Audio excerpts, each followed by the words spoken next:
Alléluia. Il y a des jugements de Dieu qui vont se manifester le jour. Et je prie que tu pries bien cette nuit et que tu voies le jour, ce que Dieu a fait. Alléluia. Je connais des patronnes, elles prient tellement bien la nuit que la bonne dit, je quitte le travail. On ne l'a pas chassée parce que la sorcellerie a été jugée la nuit. Je prie, frères, sœurs, qu'il y ait un jugement de Dieu dans ta vie, dans ta maison, dans tes entreprises. Et que cette nuit, Dieu démontre sa puissance et que le souffle de ses narines puisse séparer les choses et puisse libérer des sauterelles. Oh, donne-moi l'amen.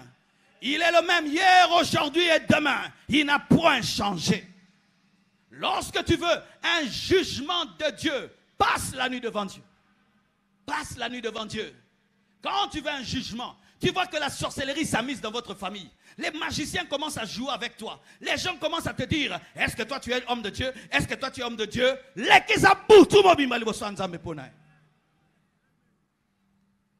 Je te donne des secrets. Hein? Quand quelqu'un joue avec ton Dieu, dis je ne dormirai pas. Tiens-toi devant Dieu jusqu'au matin en prière. Et tu verras ce qui arrivera. Toute la nuit, les narines de Dieu ont soufflé et ça s'est ouvert. Utilise ce secret, on te respectera. Et qu'est-ce qui arrivait souvent? Quand je priais comme ça, tu sors pour aller à l'école. Tu vois une vieille maman qui te voit de loin. Elle ne bouge pas. Elle attend que tu passes. Quand tu passes, elle fait ça. Pourquoi? Elle savait que j'étais général, elle était caporal. Oui, comme j'allais à l'école à pied, et très tôt matin, parce que je devais marcher 2 heures du temps, je sortais 4 heures, et il faisait encore noir. Et j'ai rencontré des gens bizarres, mais je rencontrais des gens qui me respectaient. Frères et sœurs, je prie que tu découvres qui tu es. Et je prie que Dieu ajoute tes galons par une vie de prière. Oh, donne-moi l'amen. Donne-moi l'amen. Donne-moi la main. Donne-moi la main. Et pourquoi Dieu a soufflé avec ses narines pour libérer Israël? C'est parce que derrière, il y avait Pharaon qui poursuivait. Pendant toute la nuit, Dieu était en train d'ouvrir. Eux poursuivaient et Dieu ouvrait. Frères, sœurs, lorsque tu sens que des puissants des ténèbres te pourchassent, tu sens des forces des ténèbres te pourchasser, prends une nuit devant Dieu. Et dis à Dieu, je sens telle oppression dans ma vie. Je sens tel combat. Je sens l'esprit de mort. Je sens l'esprit de pauvreté. Je sens l'esprit de sorcellerie. Et tu te tiens devant Dieu toute la nuit. Et tu dis, Seigneur, ne permets pas qu'il me touche. Et tu te tiens devant Dieu toute la nuit. Et le même Dieu qui a libéré Israël du Pharaon te protégera. Et ils tomberont dans leur propre piège. Et ils tomberont dans leur propre piège. Je dis, ils tomberont dans leur propre piège. Je sais ce que je suis en train de te dire, mon frère. Et j'aimerais même vous témoigner cela avant qu'on prie. Ma première rencontre avec le monde des ténèbres, c'était la nuit. À l'âge de 10 ans, j'ai eu ma première rencontre avec le monde des ténèbres. Il y a des gens ici, quand on parle des démons, ils pensent qu'on s'amuse. On parle des sorciers, ils pensent qu'on s'amuse. Frère, moi j'étais un païen. Donc les choses de Dieu ne me disaient absolument rien du tout. À l'âge de 10 ans, j'ai une expérience. Je dors. Et puis je sens une puissance qui me paralyse. J'ouvre mes yeux.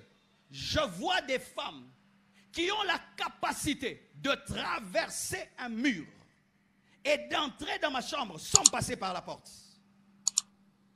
Elles parlent dans ma chambre. Elles commencent à faire des invocations. Elles commencent à faire des incantations en citant mon nom dans l'incantation. Parce que dans le monde de ténèbres, lorsqu'on veut te tuer, on va faire des incantations avec ton nom. Et plus ces femmes citaient mon nom, j'étais paralysé. Et puis une assiette surgit et reste dans les airs et commence à bouillonner. Elle se préparait à me manger. Et quand elles ont commencé à faire l'incantation, j'ai vu mon esprit qui commençait à sortir de moi et qui commençait à aller dans la casserole. Je voyais que mon corps était sur le lit, mais mon esprit entrait dans la casserole.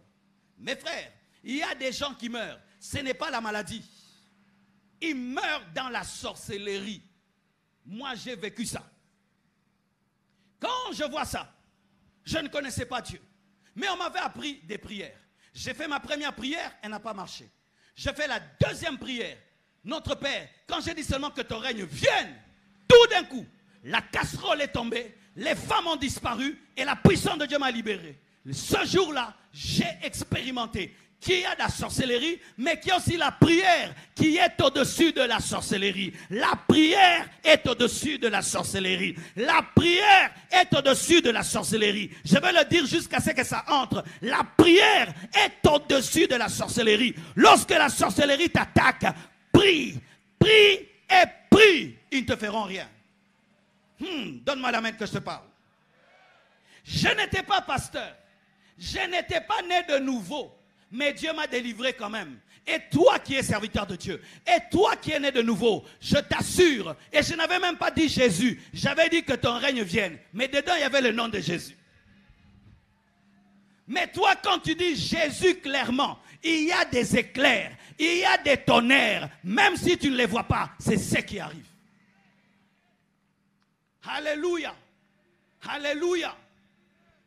Des choses que j'ai vécues réellement.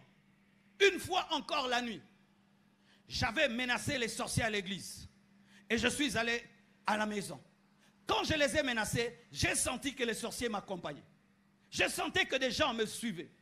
Et puis je suis entré à la maison. J'ai prié, j'ai prié, j'ai prié. Et j'ai senti que les gens étaient de l'autre côté de la fenêtre et attendaient que je finisse la prière. Quand j'ai fini seulement de prier, j'ai vu ces sorciers prendre deux formes. La forme de deux chiens. Je crois d'une hyène et d'un chien. L'un est devenu mon matelas, l'autre est devenu mon drap. Et les deux commençaient à ricaner dans mes oreilles et commençaient à me paralyser. C'était le rire qu'on entend dans les films d'horreur. Et là, j'étais paralysé. Et puis j'ai commencé à dire dans mon cœur, parce que je ne savais pas ouvrir ma bouche. J'ai dit, Dieu, je vais mourir. Et puis Dieu m'a dit, oui, si tu as peur, tu mourras. Qu'est-ce que je dois faire? Il m'a dit, parle en langue dans ton cœur. Il est possible de parler en langue dans son cœur. Je répète, il est possible de parler en langue dans son cœur. Je commence à parler en langue, à parler en langue, à parler en langue, à parler en langue. Tout d'un coup, boum, ces sorcières sont parties. Et voici l'expérience que j'ai cette nuit-là.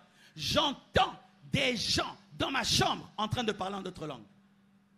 Des frères, robobobo, shikara, bababa, plusieurs personnes, mais je reconnaissais leur voix. Je connaissais leur voix. Je dis, mais ça, c'est l'ancien Emma. Ah, mais ça, c'est l'ancien, j'ai oublié le nom, Kalo, l'ancien Kalo. Mais ça, c'est le frère Chichi. Oh. Parce que quand on prie beaucoup avec quelqu'un, on connaît comment il parle la langue, n'est-ce pas? Mais c'était la voix du frère Chichi. C'était la voix de l'ancien Kalo. C'était la voix de l'ancien Emma. Je dis, oh, c'est quoi que je viens de vivre là? Alors j'ai dit, je vais tester ce que j'ai vécu. Quand j'arrive à l'église, je leur pose la question. Tel jour, à telle heure la nuit, qu'est-ce que tu faisais? Et ils me disent, j'ai senti seulement, j'ai envie de beaucoup prier la nuit. L'autre, la même chose, même heure. Et c'est ce jour-là que je me suis rendu compte que lorsque tu pries pour toi, des fois tu pries pour quelqu'un d'autre. Souvent lorsque nous parlons en langue, pendant que tu parles en langue, tu penses, Seigneur, donne-moi ceci. Et le parler en langue là, des fois ce n'est pas pour toi, c'est pour quelqu'un d'autre qui en a besoin. Ce jour-là, j'ai expérimenté qu'il y a le monde des ténèbres, qu'il y a le monde de lumière, mais que le monde de lumière est supérieur au monde des ténèbres. Alléluia, alléluia, alléluia. Un autre jour, mes frères, toute la nuit, je vois un ange qui vient dans ma chambre. C'était un temps, j'avais beaucoup de problèmes avec ma poitrine. Je tombais souvent malade, je toussais tout le temps, je toussais. Et quand la toux m'attrapait, pour qu'elle finisse, c'était vraiment un problème. Alors je vois un ange qui était à côté de moi. Il ne parlait pas, mais moi je lui parlais. Il avait une autorité d'un homme, mais il avait la douceur d'une femme. Et il était là toute la nuit. Et puis je lui ai dit, j'ai un problème. Je tombe souvent malade. Ma poitrine me dérange. Et j'ai vu, il s'est approché de moi. Il a mis sa bouche au niveau de ma poitrine. Il a commencé à sucer, comme s'il y avait une pue, des pues dans ma poitrine. Il a commencé à sucer ça seulement. Et puis, il avait fini. Toute la nuit, c'est ce qu'il avait fait. Et depuis, le Seigneur m'a guéri. Mes frères et sœurs, j'ai attrapé le corona, je crois, 2 fois ou 3 fois. Mais aujourd'hui, regarde comment je prêche, comment je crie, comment mes poumons sont puissants. Toute la nuit. Une nuit encore, un autre ange m'est apparu. Il était translucide. C'est-à-dire quand tu le regardes, c'est comme si tes yeux peuvent traverser son corps. Et il m'a donné un examen. Il m'a dit, demande, je crois 3 ou 4 choses. J'ai oublié il y a tellement longtemps. Vite, demande. C'était un examen. Demande vite ici, maintenant, demande. Et puis j'ai dit, je veux un réveil mondial. Je veux une communauté de 100 000 personnes. Et je demande, après avoir prêché aux autres, mon propre salut et le salut de tous ceux qui sont miens. Amen. Il m'a dit, tu as bien demandé. Je t'ajoute la gloire et la richesse. La nuit. La nuit. Et je peux te raconter des témoignages et des témoignages et des témoignages sur la nuit.